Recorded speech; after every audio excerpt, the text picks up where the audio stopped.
Hi everyone, Leo is here, and this is a special episode of Jumpstart Lightning.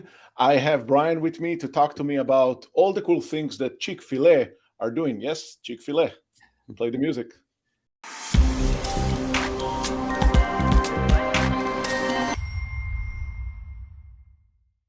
Hey everyone, Leo is here on this fine Friday, and I have Brian with me from Chick-fil-A, and this is a special episode, Brian, to talk about all the cool stuff that you guys are doing.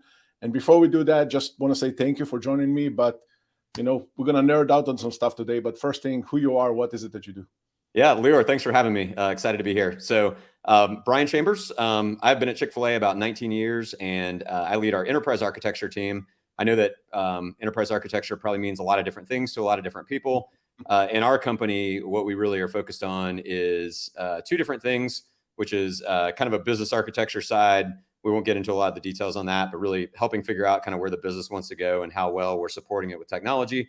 And then a technology side, which is really about, do we have the right foundational technology capabilities in place to enable the business and the things that it wants to achieve? And so a big part of our team is focused on that. And we're always looking at the emerging technology landscape and figuring out what makes sense for Chick-fil-A, and then kind of looking at the business problems we have and figuring out what technology options might make sense and how can they help us get where we want to go. So that's a little bit about me and what our team does. Awesome. Brian, this episode has been a few months in the making. I reached out to you after I saw the multiple blog posts that you put on LinkedIn around the edge architecture that you guys have. And as I'm also starting to look more and more into these areas, I thought, well, it would be cool to have a conversation between one engineer to another or one architect to another, and nerd out on some stuff. So let's just get to it. Brian, the first question that I wanted to ask you, as we were kind of discussing and all that, I wanted to ask you, first of all, how do you see the industry right now when it comes to edge architecture? And I'll give you some context to why I'm asking this. When you go to a fast food restaurant as a consumer, you don't think about all the mechanics that goes into that. There's so many things that are going on, as obviously that. But there's a lot of emerging technologies. There's a lot of things that are happening in this space. And I wanted to get your perspective on how you see that space in general, and also maybe for retail. So what are your thoughts there? Yeah. So, I would start kind of backwards from the edge and start with the cloud, which everybody knows well. And I think the default is we want to run workloads in the cloud whenever it makes sense for our application. We have the most capability, the most flexibility, the most scale, all that stuff we like there. So starting there and working our way towards the edge, I think there's a series of different places that you can land, right? Like you could have sort of regional edges, like we see with CDN pops and extra capability popping up there, like Cloudflare with workers or different things like that. And then if we keep working our way closer and closer to the edge, I think we get to what people may call the far edge, if you're thinking of it from the cloud side, or the near edge, if you're thinking of it from the end user side. But basically getting really, really close to where the stuff is happening, where the action is happening. And that's kind of the edge that we specifically work with at Chick-fil-A, because in the retail environment, there can be a lot of different things that happen at any given time. You can lose connections. You have all sorts of interesting things that may happen. And having some compute there that is available and ready to run different kinds of critical business workloads can be pretty important to both the continuity of the business, the experiences that you can create for your employees, operators, and team members in our restaurants, as well as our end customers. So that's where we operate. And kind of, I think where things have been going is obviously working their way out closer to the edge, closer and closer to the users. And we're starting to see companies develop around that, different kinds of solutions that are popping up, sort of an understanding that cloud is not really enough. And even maybe a caching layer a little bit closer isn't always enough for what an application demands. And if we want great experiences, we've got to have applications that perform well, that can do the things they need to do for the users, be available when they need them, et cetera. And that's driven us into the edge, I think. What's your perspective? My perspective on this is that, I can relate to a lot of the things that you're saying. I mean, I'm looking at this from the angle as someone that is, working for Microsoft. And like you said, I've been in this industry for 20 something years, not disclosing our age here, right? But, I'm looking at this from from the cloud standpoint, and I'm amazed to see the level or the gaps of understanding between folks that's been invested in the cloud for so long. You know, I came, you know, my background is coming from, you know, before I joined Microsoft 8 years ago, I came from VMware, and I was always kind of on the on-premises side of the house. But 8 years ago, I, you know, obviously started to shift more towards the cloud. And recently, you know, I want to say maybe a year, 2 years, I've been looking more closely in those edge scenarios. And my perspective on where we're at right now is that there is a big gap in reality, meaning that you see a lot of the concepts that may be relevant for the cloud, right? If you look at the scale, if you look at all those things, and then, but you also see a lot of people that are trying to apply those concepts towards the edge.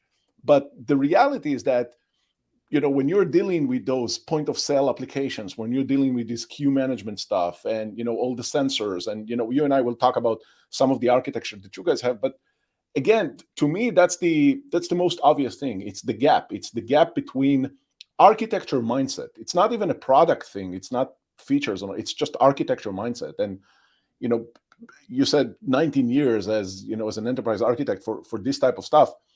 You've seen probably, you know, the technology kind of evolved, and also there were some setbacks and all of that. It's just interesting to me. And, you know, so if you're asking me my perspective, it boils down to this.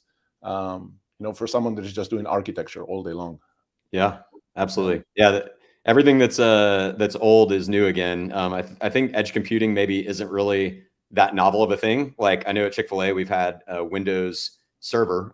There's a Microsoft shout out. We've had a Windows server in the back of our restaurants for like decades at this point, and it was really there specifically for point of sale, and it was like tightly coupled to that system.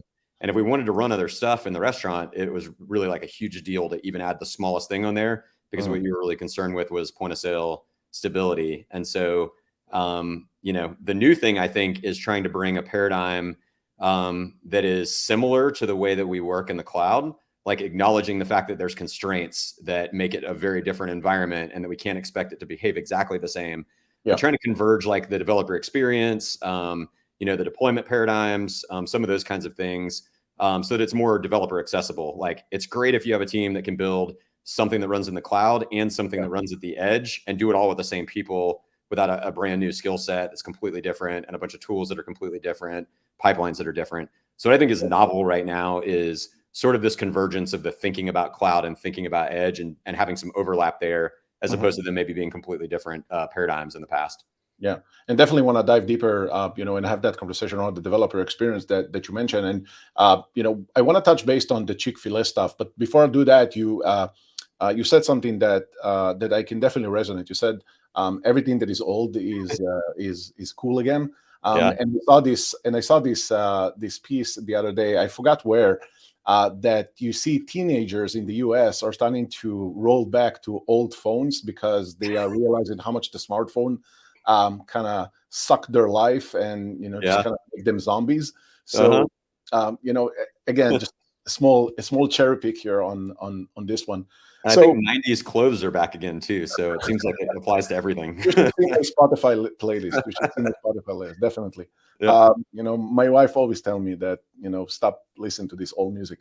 Anyway, so Brian, I wanna shift gears here. You've been working in Chick-fil-A for, you know, for a long time, and like I mentioned, I've seen a lot of the posts that you put recently, and I was intrigued. You know, I was curious to understand. Okay, let me talk to this architect that is working on this stuff very closely. Things that I'm trying to understand from where I'm at. I'm trying to better understand how people are doing things, and this has got nothing to do with Microsoft. You know, it's got to do with just tech. Trying to understand.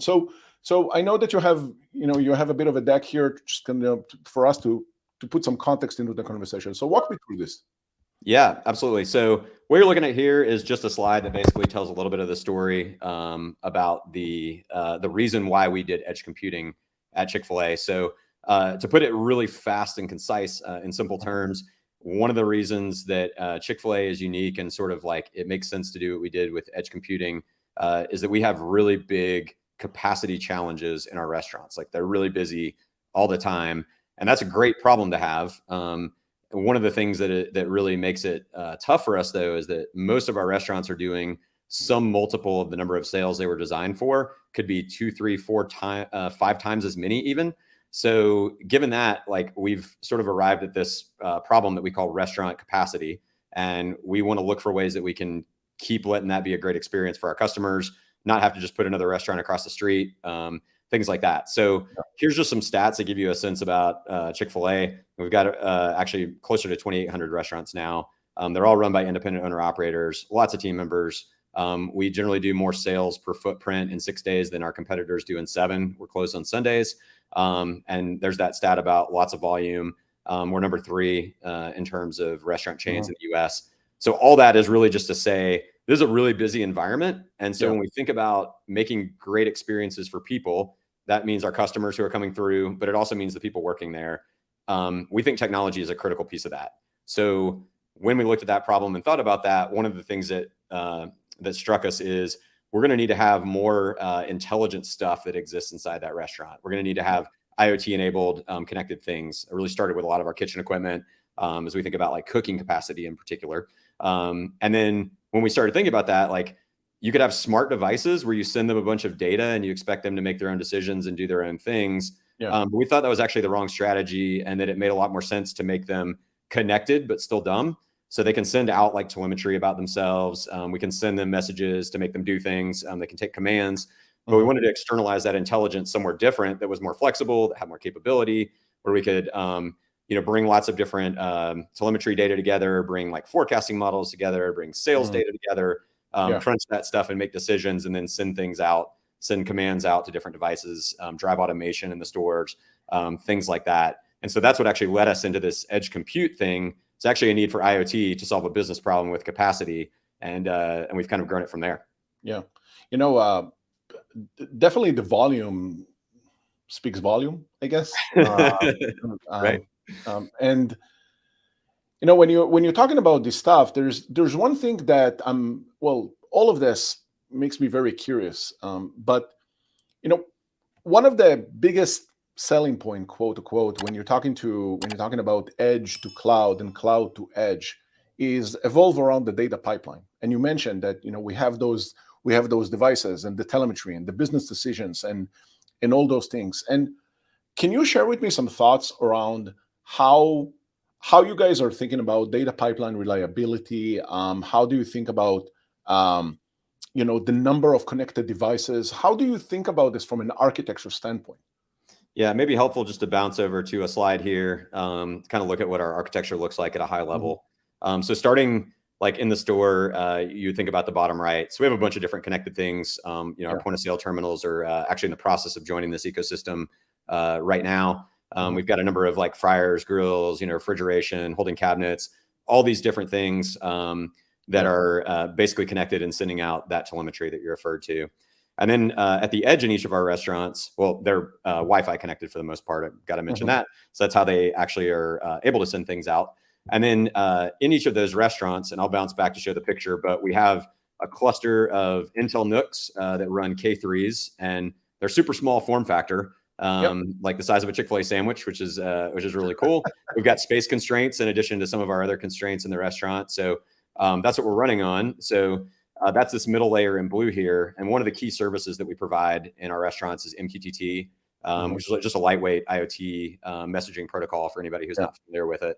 But it lets us basically have those devices send messages out. We can have them, pub and sub to different topics. And then next to that box that says MQTT, you see the bridge one. One of the things that we provide as a service in all of the restaurants is that we egress all of the business data in MQTT out, unless it's like what we call a transient topic that we scheme a certain way so it gets ignored. But we basically bridge all those out to the cloud. This bridge service that runs basically MQTTs them up to a big broker that runs cloud side in a Kubernetes cluster. And then we've got some processes on the cloud side that basically suck that data out and branch it out into our enterprise data lake, where it lands for people to do analysis. We can also do some like things in real time off of that same stream. We're in Amazon, so we hit a Kinesis stream ultimately that we can do some things with there. So that's kind of how that pipeline ultimately works. And it's super important because a lot of the things that we want to do are in the restaurant, but then there's other things where the only way to like build a model to understand the behavior of equipment and if we might want to do some sort of proactive maintenance on it would really be to look across all the equipment in the chain and have all of the data from all of those devices over a period of time and see like which ones failed, what's it look like to trend towards failure, et cetera. So that's more of a big data problem on the cloud side, whereas a lot of our operational use cases at the edge are more about what's happening now. What are the people's experiences of their job? Like, can we give them better commands and prompts on what to do based on what's happening kind of operationally in real time? So we use MQTT in both ways, both in store to kind of drive that the application behavior, and then also to ship everything out and get it to the cloud where we can do analytics on it. For business intelligence. And you know, I'm loving it. It's fascinating. And I wanted to ask you, maybe as a follow-up to just kind of that business intelligence or the data pipeline.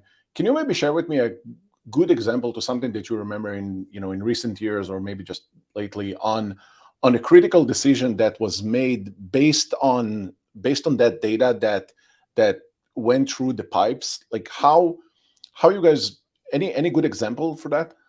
One of the ones that's been a driver for us has been that idea that I was just kind of talking about, like being able to predict failure and then be able to do maintenance proactively on kitchen equipment. So what we get from, like, if you pick one of the things like a fryer at the bottom, what we get from that is every time it starts a cooking cycle, every time it finishes, every time it starts a cleaning cycle, every time it finishes, data about the temperatures and some of the different controls that are on board. So we're getting all that stuff out in like standard JSON form that we define. So we're getting that data, and when we ship it up on the cloud side, we can actually start to use that data to understand, like, what does a healthy fryer look like? The lifespan. And what's an unhealthy one potentially look like, so that we could maybe go address the unhealthy ones before they fail. Because if they fail like at the wrong time, it has big operational impact, like losing a third or half of your cooking capacity for some of the menu items could mean like big delays, long lines, and it may take time to get somebody out, a technician out to address that. So if we could find that stuff proactively, we'd really keep much better guest experiences. Not to mention there's probably like a sales benefit to that. But the more important thing is really keeping good speed of service and good experiences for customers.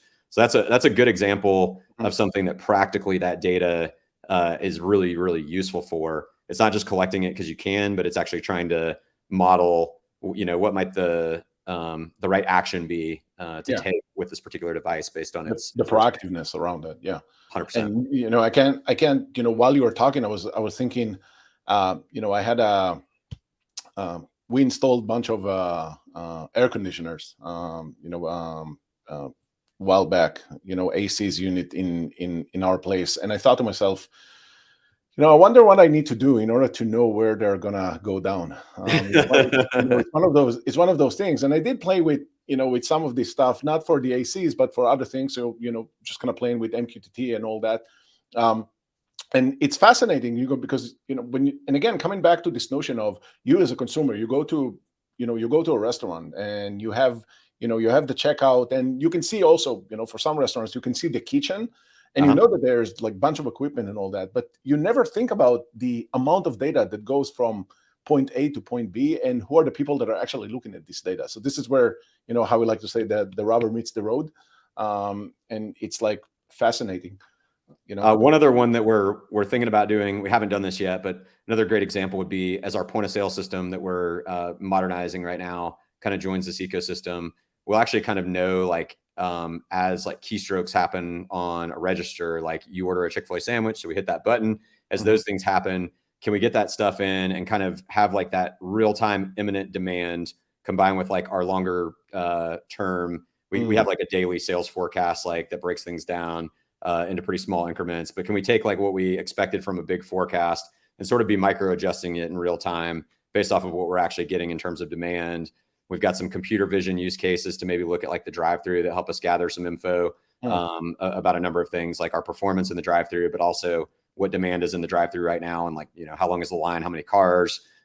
We can start using a lot of that stuff to hopefully be able to cook the right things at the right time, so that it's like perfect quality for you as a guest, and minimal waste for us. We don't want to be throwing stuff away. So trying to keep that perfect balance of like, you not having to wait very long, but you get exactly what you want with perfect quality every time. Like I said, we're not there, but that's another great example of what we can kind of power with this type of architecture by moving that compute into the restaurant, having real quick cycles, real-time data coming in from a number of different sources, whether it's IoT, computer vision, historical forecasts from the cloud, et cetera.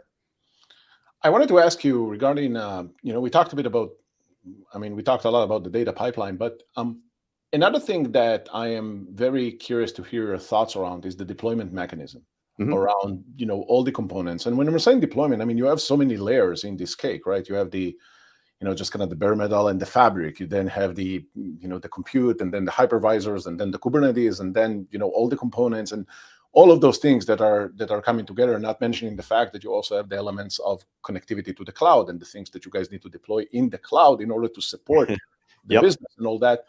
And I saw one of your posts, and you talked about, the zero touch provisioning and all that. So share with me some of the things that you guys are, maybe if you can share with me some of the things that you guys are doing and how you're thinking about this, and also what the future holds when it comes to improving the deployment mechanisms, which also leads me to another thing that I want to get your perspective here is around the deployment experience for the developers. How does that look like?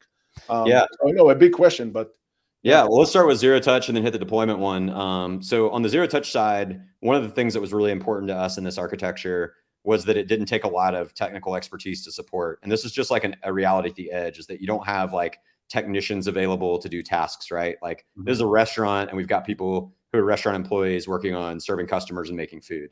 There's not IT experts there, and there won't be. It just doesn't make sense. So one of the things that was super important is we needed to be able to have these devices show up and have a really simple process to provision them. And when they need to be replaced, same thing applies. So we use some installers to help us out with the initial ones because it helped find the right home for them in the restaurant, things like that. Make sure they got plugged into the right places. But that's all they really had to do. So all our architecture requires is you get the NUC that shows up in the store. It's got a base image on it. It's the exact same image on every single device all the time. We pre-image them. And then basically they arrive at the store, you plug in the Ethernet and the power, and the rest takes care of itself. So from an end user plugging it in, it's magic, right? In our world, it's obviously not magic. So there's a bunch of work that went into that. So I kind of walk you up the stack really fast, and feel free to dig in if there's something that you're curious about. We start with that image, and we did some tricks with Overlay FS. I'm not sure if you're familiar with it or not. Use that some file system tricks to basically build everything that we do on that device on top of some different overlay partitions, with the intent of being able to wipe those partitions away, dynamically from the cloud, and have us start back over to our base image so that we can redo everything. So this is how we resolve a lot of support issues. It's sort of the cattle, not pets paradigm from the cloud. Kill it, reimage it, wipe it back to the base image, start over, see if it comes back nicely. If not, drop ship a replacement. So that's a key part of our architecture to make it supportable at scale. So we've got that. And then on top of that, we're basically sending down some scripts that give the device instructions on what to do. So it checks in and says, hey, I'm this NUC with this serial number from this restaurant. What am I supposed to do? And we start sending back scripts that basically tell it how to boot, do some tricks there to make it boot the right way. And then it'll build up itself, ultimately adding, patches, all those things. And then ultimately looking to see, hey, am I going to be the starter of a K3s cluster here, or am I going to join one that already exists? We facilitate that stuff happening. And then boom, you ultimately have a Kubernetes cluster. And then our deployment process ultimately takes over after that, which we can talk about next. But any questions on that part? Does that make sense? To me, the one thing that I'm curious about here I'm curious about a lot of things of what you said, but if there's one thing that I will have to pick that you mentioned here is this notion of the intelligence that goes into the NUCs in understanding their place in the universe. So those scripts that you are referring to, are there just for, walk me through this. I'm trying to wrap my head around this. Yeah, sure. So when you first show up and it boots up, there's like a base script on the base image that knows to do a couple things. One of those is like figure out what location it's at from the restaurant network, do a couple other little things that basically, like, it's the who am I, right? You get your little JSON payload of who am I, and then call a cloud API and say, hey, here I am. I'm NUC 123 at store 00123. And I'm here to do whatever I'm supposed to. So our cloud service basically sends back some sort of boot script and says, here's your job. This is what you need to do to run. And it'll go and start executing those commands. And so in that script, it's just a shell script, is a bunch of stuff that walks through the whole process of updating that image with anything it needs. Since we created the base, a lot of times that's going to be security patches or upgrades to base packages and things like that. And then ultimately that Kubernetes cluster is going to get put on the top. We're going to send down the instructions for that. It's going to install K3s and do all that fun. None of that is on the image. It all gets downloaded while it's on site, and then ultimately provision the cluster. And we do some stuff to basically look at the nodes in the restaurant. So if they were like RD2 and this is just a replacement, there's already a cluster running. We'll basically tell it, oh, here's your cluster that you need to join. Here's the information you need to do that. It'll go and handle that out of band, and then basically report back that it's done. If it was the first one to show up, it may get assigned to be the the cluster former and stand everything up from scratch. Gotcha. So that's essentially what happens. And then once we've finished executing that script, we basically will do some flipping on our partition so that next time it boots, it doesn't go back and recreate itself automatically. Like if the power went out, it now runs a script that just basically starts things up normally. And then if we need to wipe it, we basically wipe back, that script goes away, and we're back to the initial state, start over. So that's the way that basically works. The reason that I asked that question, Brian, is because for a few months now, I don't know, I want to say 6, 7, 8 months, something like that, I've been starting to play with all these zero provisioning systems. I started with Metal as a Service from Conical, and I just wanted to just kind of wrap my head around the protocols, the complexity, and all that. So that was the reason that I asked that question. Yeah, great question. So the second part was deployments. So I'm gonna, just for the sake of time, I'm gonna leave some of the details out about what we do with like secrets management and things like that. But from a developer experience perspective, let's step back out into the cloud. Well, first, let me acknowledge, if you look at this picture over to the right, in the blue boxes, you see apps, ... So this is basically a platform that we provide to internal development teams that need to build things for the edge. So there's one, if anybody who's watching wants to go read about it, there's one blog post we wrote about a solution called AHA, which is Automated Holding Assistant, which was our first customer actually of this platform. But essentially it's another team separate from the platform team that's building at their own pace, building their app to whatever requirements they have. And we basically facilitate providing this place to run their application at the edge. We provide a series of shared services. We've already talked about MQTT. We've got a local authentication service. We've got some logging and monitoring, collection and exfiltration things that we do. We can talk about more if you're interested. But we basically got all this stuff that we provide as shared services, much the way like a cloud provider provides a bunch of services, primitives, and then some like higher order services on top of it. So we have the same paradigm. And then these teams ultimately can deploy their apps into these restaurants and take advantage of the services that we offer them. So the way that we do that, we actually kind of stumbled into GitOps as a practice. And if anybody isn't familiar with GitOps, just using Git repositories to keep a declarative state about the cluster, and then having an agent that essentially syncs that stuff down to the edge and applies it. So we didn't know that was a term when we built our solution, actually. We had never heard it before. I learned it pretty shortly after from Alexis at Weaveworks. But yeah, so we stumbled into that. So what we wanted to do was in our restaurant business, sometimes applications that go to the edge may have a very long rollout schedule because they may require like team member training, or they may be higher risk changes that we want to roll slower to make sure we don't disrupt the business. So it doesn't mean that they're necessarily like big, like quarterly releases or anything, but even just a small change sometimes isn't going to just roll out to everybody over the course of a day. So sometimes a rollout may live for weeks at a time. And then another team may want to be rolling something out like every single day and be making a small change every single day. So we wanted to accommodate both of those paradigms. So what we did is that our model is essentially one Git repository per cluster that lives on the cloud side. And so we basically have some templating, tooling and such, so that if a team goes through their own internal pipeline, they've built their artifact, they've done all their testing, they made sure everything works well. Their last mile is basically a handoff to us to say, we want to deploy this artifact or this particular application to this series of restaurants, and we'll take care of fanning that out into those repositories. Like canaries, right? What's that? Like canaries. We do canary, yeah. So and we'll ultimately define a plan so they can essentially set some parameters, and then we'll go do a canary rollout on their behalf actually. So if they picked 100 locations, we might subdivide that and hit like 10, the next 20, and on, right? Till we get to the number that they wanted, and basically have some feedback that says, are we good to go or not? And then ultimately all that's happening is we have this agent at the edge that is periodically checking in with that repo, pulling down any new Git changes, applying them to the cluster. And then we're watching to see, was that deployment successful? And then making some API calls back to close the loop and say, yeah, at this location, that particular app change was applied, successful, here's some metadata. And then that lets that canary loop keep going. And we just do that over however many restaurants they wanted. And then they can come back and do a new deployment later if they want to go immediately to the rest of the chain, or they can self-manage over a longer period of time if they want. But a very basic GitOps approach. We get asked all the time why we didn't use, Flux or Argo or one of those. And the honest truth is that we built this 4.5 years ago, and those were pretty early or didn't exist. And this just made sense for us. And we still use it because it's simple and fairly easy, but we may replace it with something open source in the future. Well, sometimes just because you could doesn't mean you should. Right.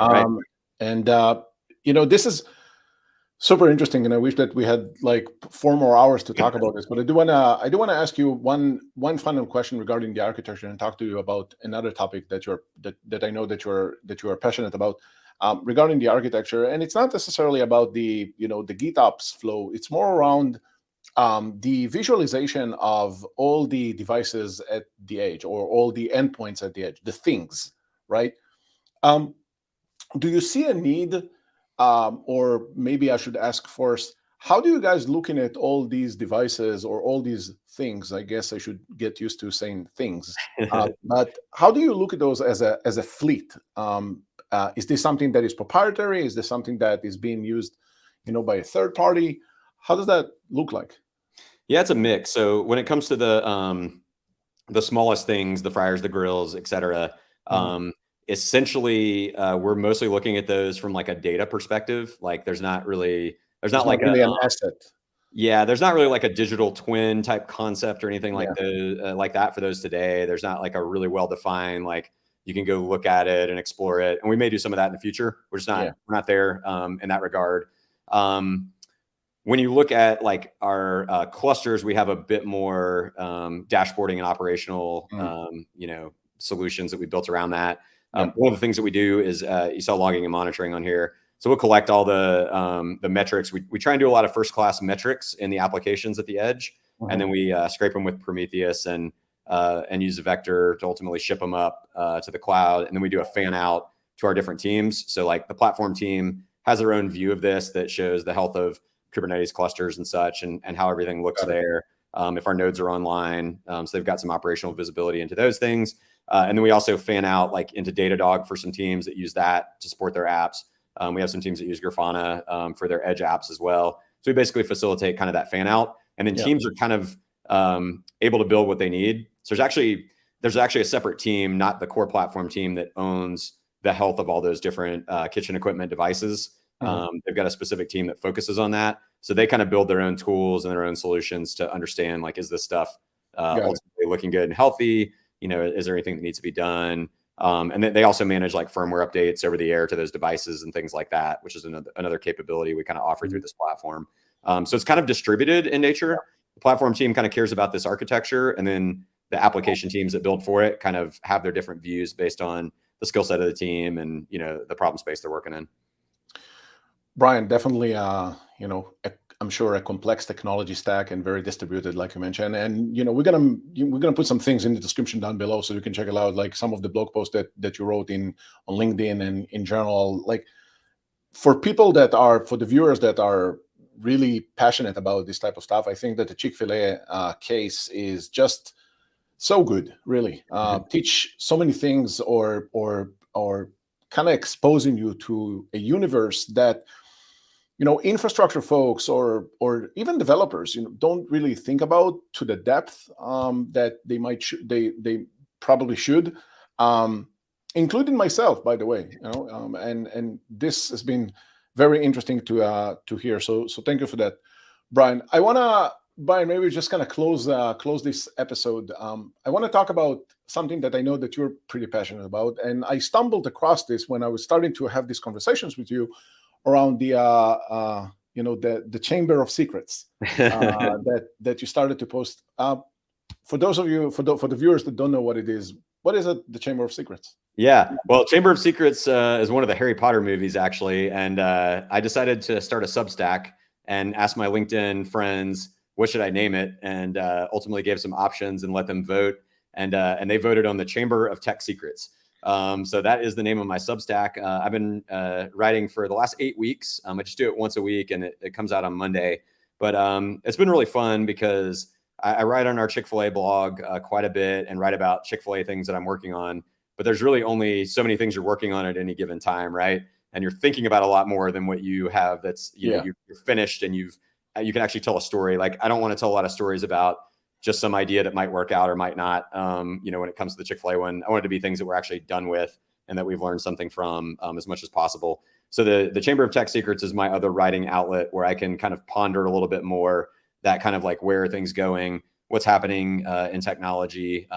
Even had a post that performed surprisingly well that was really about what it feels like to be on the receiving end of enterprise sales, and got a ton of viewers and feedback and interest in that one, which was shocking to me because it wasn't technology related really at all. But yeah, I write there. It's brianchambers.substack.com if anybody's interested in checking it out. But just an outlet to think about tech stuff and share more of what I'm learning, reading about, thinking about. It's definitely something that that I'm going to link in the description. It almost sounds to me like a combination of Dear Diary and kind of the your perspective on some of the things. And by the way, I read through the enterprise sales piece. Recommended, very recommended. As someone that's been on both sides of the fence, I can definitely relate. Brian, I wanted to say thank you for joining me for this special episode. I was curious to pick your brain on some of this stuff, and I'm sure that we could have spent more time talking about this. We'll link all the we'll put all the links in the description below so people can follow you and make sure that the blog posts that you're putting out there, which are great, are getting the visibility. Any final thoughts, Brian, on what we talked about today?